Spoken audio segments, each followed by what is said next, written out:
하나님은 이렇게 속죄의 사역을 통해서 하나님과 인간의 간격, 거리, 구별을 메우시고 우리를 은혜로 부르십니다. 그런데 도대체 왜 우리를 구원해 주시는 걸까? 왜 우리의 죄를 용서해 주시는 걸까? 도대체 왜? 그 이유가 있습니다. 함께 있기 위해서입니다. 그냥 불쌍해서 구원해 주시고 끝나는 게 아닙니다. 불쌍해서 구원해 주신 것뿐만 아니라 우리와 함께 있기 위해서 구원해 주신 겁니다. 우리 죄를 용서해 주신 이유는 함께 있기 위해서예요. 그 이야기를 드리고 싶습니다. 도대체 왜 구원하셨을까? 왜 속죄를 하셨을까? 왜 우리의 죄를 용서하셨을까? 함께 거하기 위해서예요.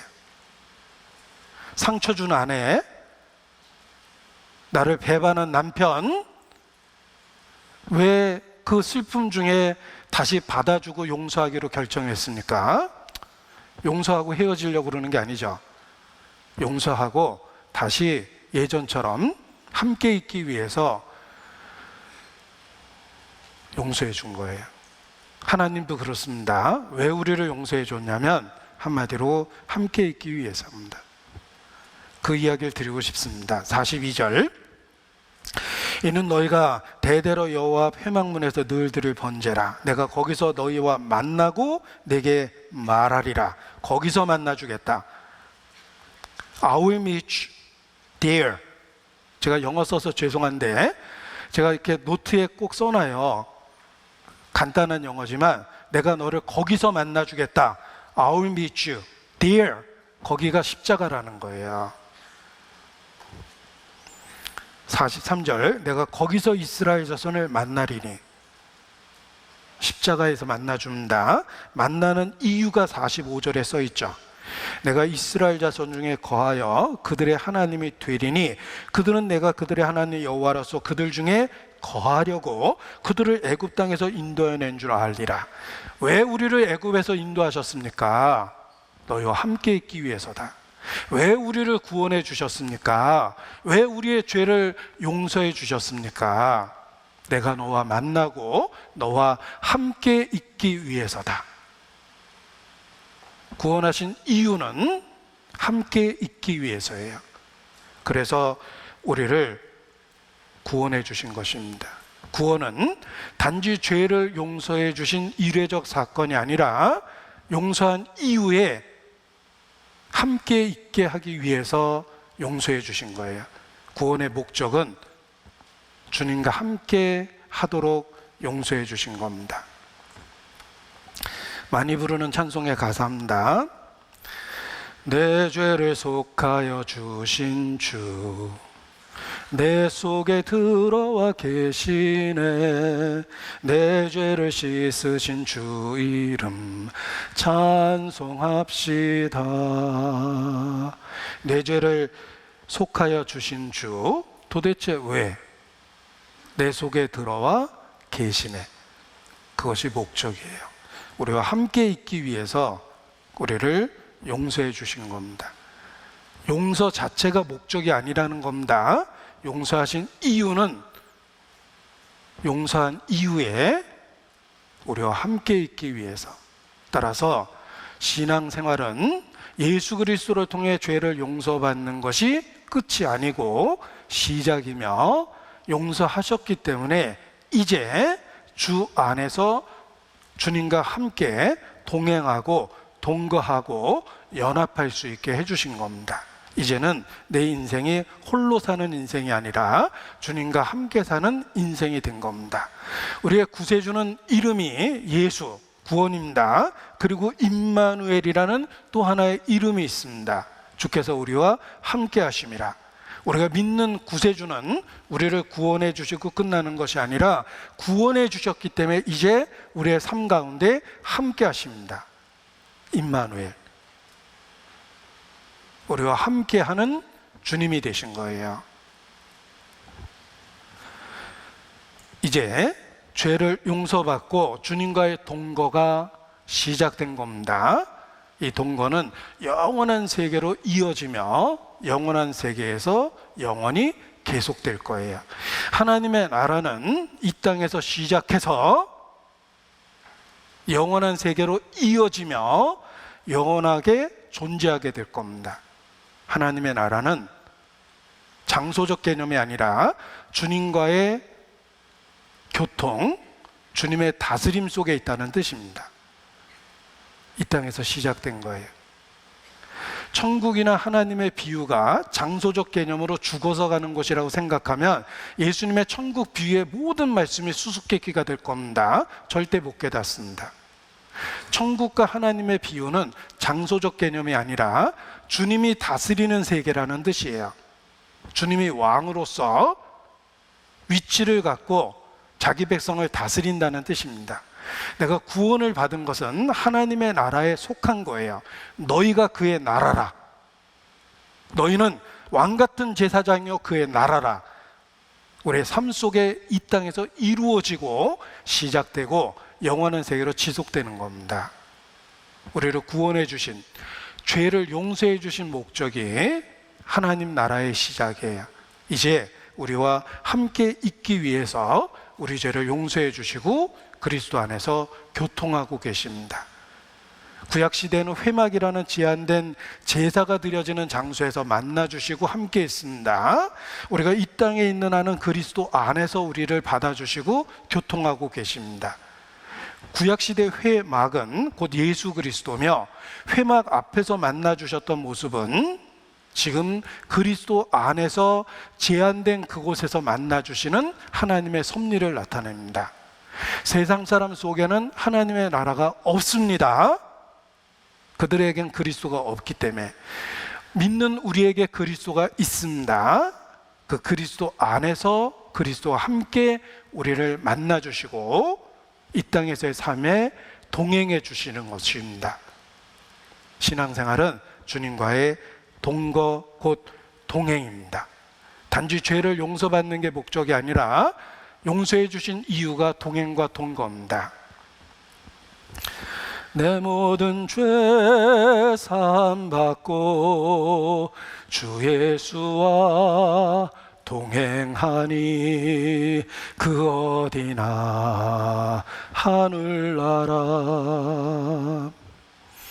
내 영혼이 은총 입어 중한 죄짐 벗고 보니 슬픔 많은 이 세상도 그 어디나 하늘나라. 이 땅에서 하나님의 나라가 이루어졌습니다.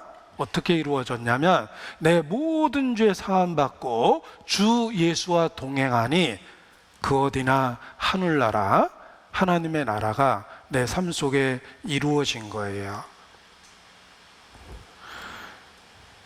우리가 주님 안에서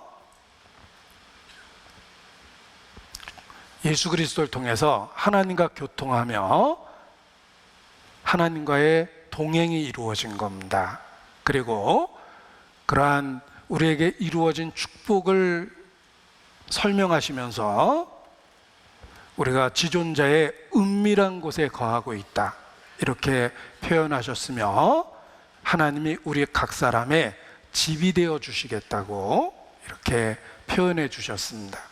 시편 91편 1절을 보겠습니다. 시편 91편 1절.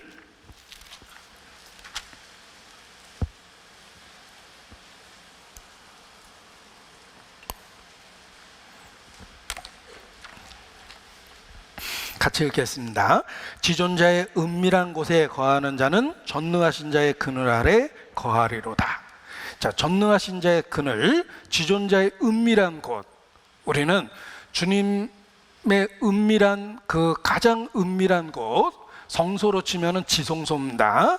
그곳에 주님과 함께 거하게 된 거예요. 주님 자신이 우리의 집이 되어 주셨습니다. 우리 안에 거하시게 된 거예요. 우리가 그의 성전이 됐습니다. 그리고 주님 자신이 우리가 머물 수 있는 쉼터가 됐어요. 우리의 처소가 됐어요. 그날에 너희가 내 안에, 내가 너희 안에 있는 것을 너희가 깨달아 알 것이니라. 자, 주님과의 동행이 있습니다. 그 동행이 주님이 우리의 집이 되고 주님은 우리 자신을 성전 삼아서 우리 가운데 계십니다.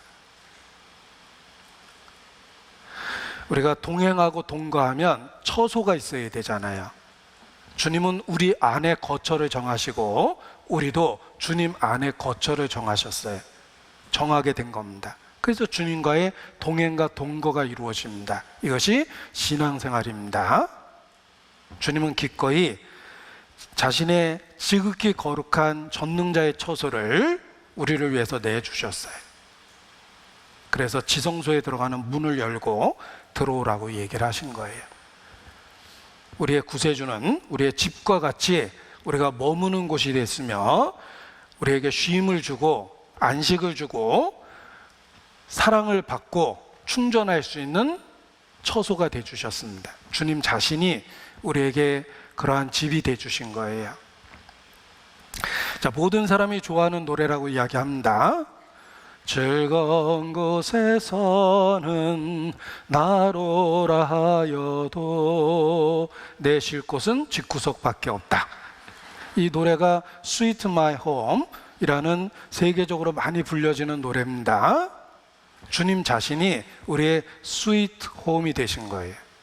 처소가 되어 주셔서 우리를 그곳에서 쉬도록 요구해 주십니다. 자, 주님은 우리의 일터가 아닙니다. 우리는 일터에 나가면 긴장하고 할 일 때문에 걱정이 많아요. 그게 일터죠. 제가 과다한 업무량에 시달렸을 때에는 이게 기억하는 게 이제 용량으로는 안 돼서 노트를 펴놓고 이렇게 투두 리스트, 할 일을 다 적어놓고 그리고 딱 노트에 놓고 집에 들어가서는 잊어야지 뭐 이렇게 개념을 담고 일했던 적이 있습니다.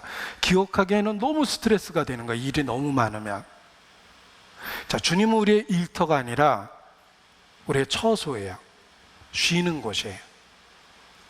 그래서 수고하고 무거운 짐자들아 다 내게로 와서 편히 쉬라고 초청을 해주신 겁니다. 주님이 우리 가운데 거하시는데 우리를 일터로 불러주셨다기보다는 쉼터로 불러주신 거예요. 처소예요. 쉬는 곳이에요. 영적으로 쉴 수 있습니다. 이제는 영적으로 우리가 종처럼 일할 필요가 없어요. 자녀거든요. 자녀기 때문에 일하는 거지 우리가 어떤 대가를 받으려고 종처럼 일하는 게 아닙니다. 교회 안에서 노예와 종이 아닙니다. 우리는 자녀기 때문에 일하는 거예요. 내가 자녀기 때문에 부모님이 움직이면 같이 움직이고 자식이니까 회사에서는 그렇게 안 할 수 있습니다. 사장님 열심히 일해도 나보다 월급 많이 받잖아 이렇게 생각할 수도 있고 또 지나치게 나한테 일을 요구하면 월급 준 만큼 나 일할 거야 뭐 이런 생각도 들죠. 그런데 가정에서는 아버지가 일하니까 나도 일하는 거예요. 우리가 교회 안에서의 봉사가 그렇습니다. 우리가 노예나 종이 아니라는 거예요. 자원하여 기쁨으로 할 수밖에 없는 이유는 자녀로서 부모와 함께 동거하듯이 같은 처소에 있기 때문에 그렇습니다. 우리가 교회에서 일하는 것에 대한 개념도 달라집니다. 그리고 처소는 쉬는 곳입니다. 보십시오. 제가 목사를 극한 직업이라고 생각했는데 이 더운 날에 정장하고 있잖아요. 그리고 절반은 졸고 있는데 안 조는 것처럼 얘기를 해야 되잖아요. 응? 저한테 호감만 갖고 있는 것이 아니라 예를 들면 반감이나 나쁜 감정을 갖고 계신 분도 이 가운데 틀림없이 있을 겁니다.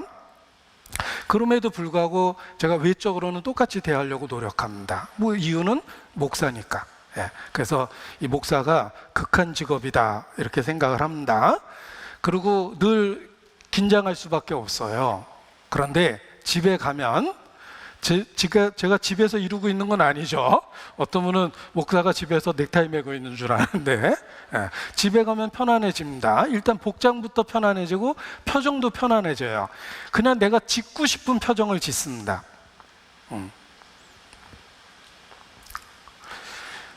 그래서 집이 편안한 거예요. 영적으로 그렇습니다. 주님 앞에서는 가식과 위선이 필요 없어요. 내가 주님 앞에 과장된 의로움을 갖고 주님 앞에 나설 필요가 없어요. 내가 얼마나 형편없는지 그냥 내 있는 모습 그대로 주님 앞에 나아갈 수 있기 때문에 안식과 쉼이 되는 거예요. 주님 앞에 허세를 떨 필요도 없고 자기를 과장할 필요도 없어요. 그냥 원래 내 모습 그대로 주님 앞에 정직하게 있으면 돼요. 그래서 주님과 함께 있는 것이 쉼이 되고 안식이 되는 겁니다. 주님은 날마다 우리 짐을 지시는 구세주예요. 이 구세주라는 개념이 날마다 우리의 짐을 지고 계시다 이런 뜻이에요.